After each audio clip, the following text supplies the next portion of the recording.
장관님께 질의하겠습니다.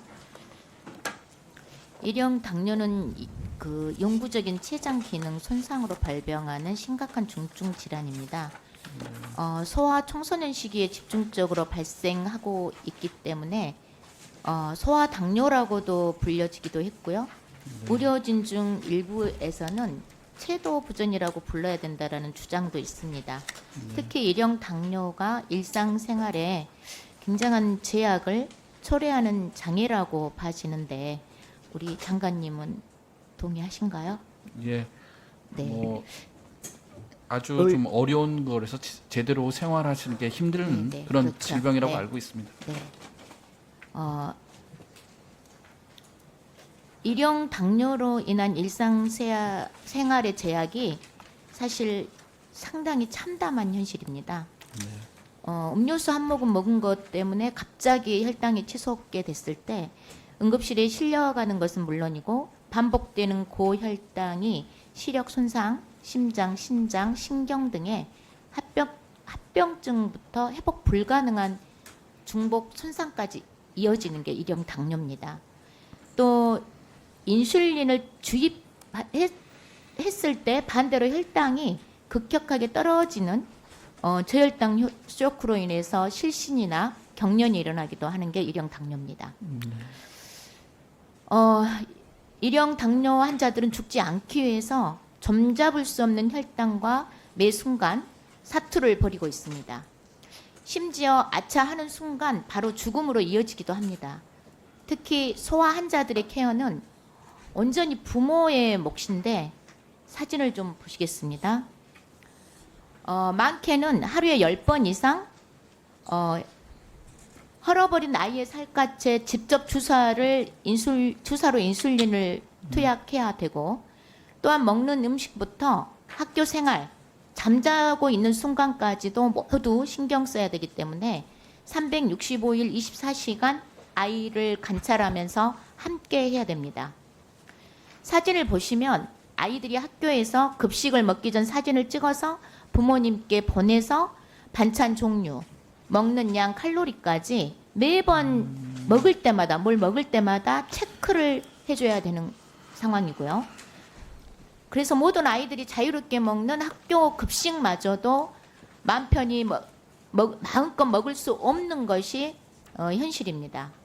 이 때문에 부모는 직업과 사회 활동을 모두 포기할 수밖에 없습니다. 인슐린 펌프 등 반드시 필요한 의료기기 비용마저도 마련하기가 버겁습니다.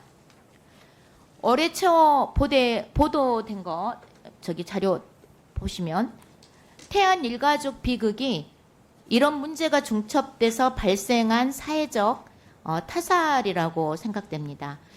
장관님도 동의하시죠? 예, 매우 안타까운 사건입니다. 그렇죠. 네.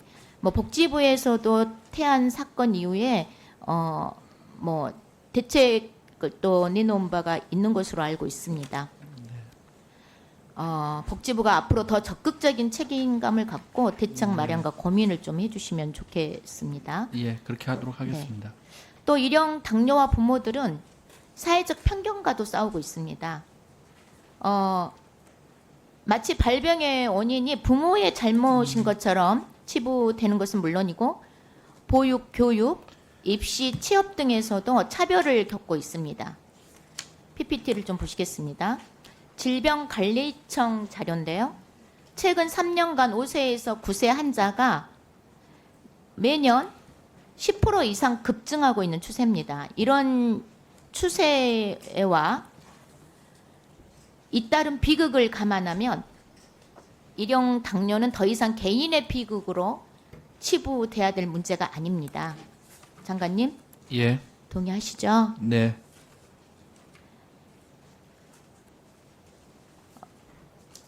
이미 미국, 캐나다, 호주, 영국 등에서는 일형 당뇨를 장애로 간주해서 포괄적인 지원 체계를 운영하고 있습니다. 현재 복지부에서는 일형 당뇨 장애 인정 여부를 위해서 용역을 진행 중이라고 알고 있는데 맞습니까? 네, 맞습니다. 네. 일형 당뇨 환자와 가족들을 이제는 국가가 책임감 있게 장애로 인정하고 장애 등록을 통해서 지원해야 된다고 생각하고요. 네.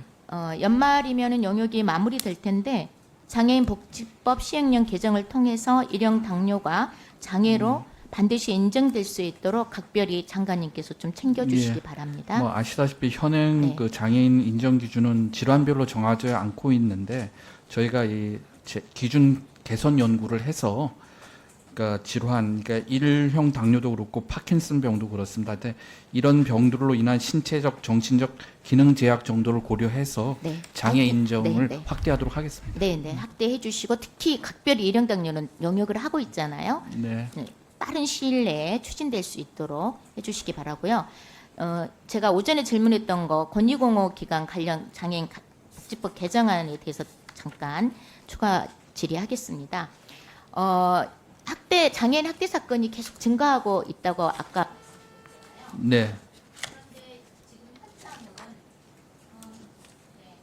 그 인원이 너무 부족해요. 상담원이 예. 관리자고 행정인력은 3명밖에 남지 않는데 그래서 지금 지침에는 72시간 이내에 출동하게 돼 있는데요. 그런 기간이 별로 없습니다. 대부분 네. 못하고 있고 서울에서 멀어지고 제주도에서 가까워지는 지역은요 더 심각해요. 그래서 한 달도 미뤄지고 6개월까지도 미뤄지는 기간이 음. 많습니다. 그래서 권익공원 기관의 인력 충원이나 또 권익공원 기관이 경기도하고 충북 말고는 광역 지방자치단체 한 개소들밖에 없어요.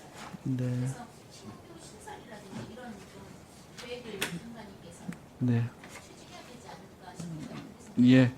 의원님 말씀대로 전반적으로 인력 자체가 부족하기도 하고 또 지역적 편차도 큰 것이 사실입니다.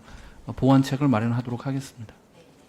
그리고 이제 인력이 없어서 지연되기도 하지만 그 사건이 발생하면 장애인인데 장애 등록도 안 돼 있거나 대부분 이런 사례가 많아가지고 왜 등록이 안 되지? 지방자치 단체하고도 협업을 해야 되고 경찰의 진술 조력도 협업해야 되고 이러는데 그런 협업이 안 되면서 더 지연돼요. 네. 그래서 제가 개정안에 통합 지원 협의회를 좀 만들어서 해야 네. 된다라고 제안을 해봤어요. 네. 그래서 장관님께서 좀 잘 검토를 네. 해주셔서 좋은 아이디어 같습니다. 네. 개정안이 잘 제정될 수 있도록 네, 유념하겠습니다. 네, 네, 서미애 위원님 수고하셨습니다. 다음은 존경하는 김선미 위원님 질의하시겠습니다.